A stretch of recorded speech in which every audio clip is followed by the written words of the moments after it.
जय हिंद दोस्तों। अ, आज की ये एपिसोड भी उस तरफ ही जाएगी।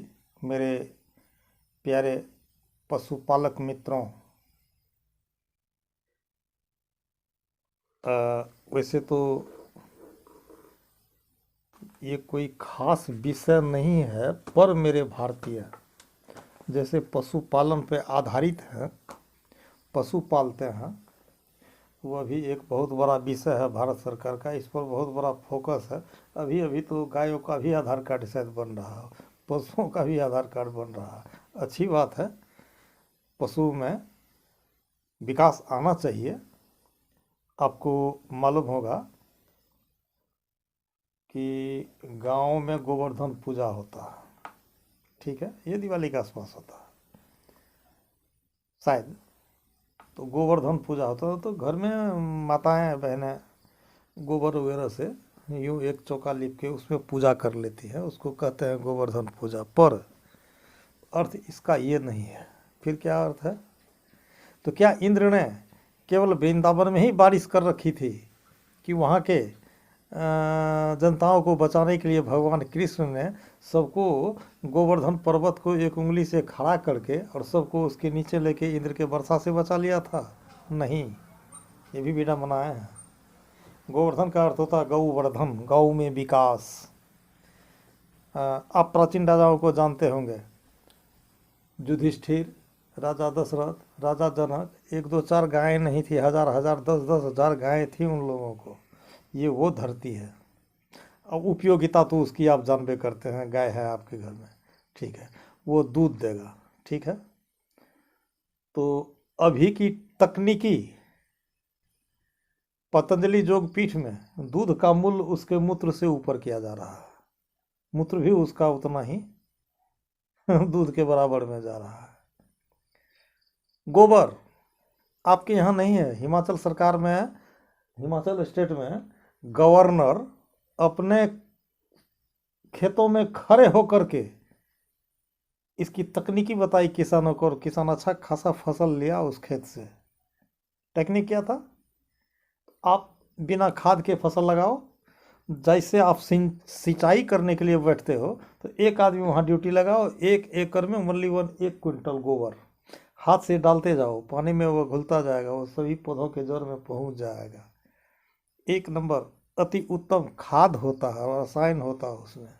तो कितना लाभ लेंगे आप? एक गाय से दूध लिया आपने, गोबर लिया आपने, मूत्र से लाभ उठाया आपने, उससे होने वाले बछड़ों से आपने खेती करी। इसीलिए शायद भारत सरकार का इस पर बहुत ज़्यादा फोकस है। और हम गांव ग्राम में जो गायों को भैंसों को पालते हैं तो उतनी अच्छी व्यवस्था नहीं है। मैंने तो कल या परसों एक आदमी के 2 गायों को देखा था कुड़वन में, जिला खगड़िया पड़ता है। वो उनका चारों पैर डूबा हुआ था कीचड़ में। तो हम उनसे पूछा, शायद वो मेरे जान पहचान का ही आदमी है, गुरुदेव मंडल उनका नाम है। कहा भाई साहब इसका व्यवस्था तो बदलिए। कहा हाँ हाँ, भरपेट खाने तक की दिक्कत है, इसके बाद इसको हटा लेंगे। तो ऐसी व्यवस्थाएं हमारे भारत में है कि पशुओं पर हम ध्यान नहीं देते हैं। एक एक जगह, उन्नत जगह पे आप देखेंगे तो पशुओं के लिए पंखे लगाए जाते हैं, मशहरी लगाई जाती है, सफाई की जाती है, मवेशियों को साबुन से धोया जाता है। ये सेवा मेरा फर्ज है, ठीक है। तो कहने का सब्जेक्ट आज मेरा एक था कि वो पशु मुंह में एक प्रकार का दिक्कत होता है क्या, तो उनके मेम्ब्रेन्स में स्वेलिंग हो जाता है, जिसको हम लोग कहते हैं मुंह का आना, या देहाती शब्दों में इसको कहा जाता है भजहा। एक प्रकार का कीटाणु है जो भजहा पशुओं के मुंह में भी होता है और पैर के निचले भाग खुरियों में भी होता है। उसको भजा कहते हैं, या इसको हम लोग जैसा पढ़ाई किया था कृषि विभाग में, तो वो वैसे SWS एक संस्थान थी पटना की, उसी के माध्यम से हम लोगों ने ट्रेनिंग जो लिया था, तो उसमें इस रोग का नाम रखा गया था खुर पका हुआ मुंह पका। हम तो होम्योपैथ के प्लेटफॉर्म पर दौड़ने वाले लोग हैं, इसीलिए इसी से मिलती जुलती आपको कुछ दवाई में एक्सप्लेन कर रहा हूँ। मुंह पका हो चाहे खूंट पका हो, दोनों का मेडिसिन एक ही होता है, जिसको हम लोग भजा कहते हैं। सबसे पहली दवाई इसका क्या है पशुओं के लिए? मर्कसॉल, मर्क्यूरियस सॉल, और दूसरी होती है एक बोरेक्स, तीसरा होता है नाइट्रिक एसिड, और चौथा साइलिसिया। चार दवाई को फिर से याद कीजिए, मर्कसॉल, बोरेक्स, नाइट्रिक एसिड एवं साइलिसिया।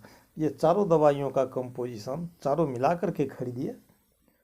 और ख़रीदने से पहले तो अच्छा ये भी रहेगा कि, हालांकि इसमें मेरा कॉन्टैक्ट नंबर भी दिया हुआ है, आप समझ सकते हैं, पर as a directed by the physician, ये भी एक मायने रखती है कि किसी डॉक्टर से सलाह लेकर इतनी दवाइयों का प्रयोग कीजिए। आपके बगल में न हो ऑनलाइन मंगाएं। अब वैसे तो होम्योपैथ की दवाई अब भारत के कोई भी ऐसी नगरी न मार्केट रहा जहां ये उपलब्ध नहीं हो। इन चार दवाइयों का प्रयोग कीजिए, खूर पका व मुँह पका रोगों से आपको पूरी तरह से निजात मिलेगी।